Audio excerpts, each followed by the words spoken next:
بسم اللہ الرحمن الرحیم۔ آج رب العالمین کی توفیق سے میں ایک خاص مسئلے کی وضاحت کرنے جا رہا ہوں، اور وہ خاص مسئلہ یہ ہے کہ بعض احباب، بعض لوگوں کے ذہن کے اندر یہ سوال بھی ابھرتا ہے کہ رسول کریم سرور کائنات صلی اللہ علیہ وآلہ وسلم کو نبوت اور رسالت جو ہے وہ 40 سال کے بعد ملی، 40 سال سے ماقبل آپ کو اس حوالے سے، نبوت کے حوالے سے، رسالت کے حوالے سے کوئی خبر بھی نہیں تھی۔ تو آج میں اس مسئلے کی وضاحت جو ہے وہ قرآن مجید اور احادیث رسول صلی اللہ علیہ وسلم کی روشنی میں کرنے جا رہا ہوں۔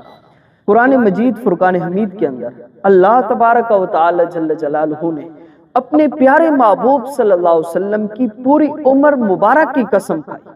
فرمایا لَعَمْرُكَ إِنَّهُمْ لَفِي سَكْرَتِهِمْ يَعْمَهُونَ۔ فرمایا اے پیارے محبوب صلی اللہ علیہ وسلم، آپ کی پوری عمر مبارک کی قسم، اب عمر مبارک سے 40 سال تم پہلے نکال لو اگر تمہارے اندر اتنی جرت ہے۔ میرے دوستو، اللہ کے پیارے محبوب صلی اللہ علیہ وسلم کے عمر مبارک کا ہر لمحہ اور ہر وقت اس کمال پر تھا کہ رب کریم نے اپنے پیارے محبوب صلی اللہ علیہ وسلم کی ہر لمحے کی قسم کھائی ہے، اور وہ بھی قرآن میں کھائی ہے، اور فرمایا ہے لَعَمْرُكَ إِنَّهُمْ لَفِي سَكْرَتِهِمْ يَعْمَهُونَ۔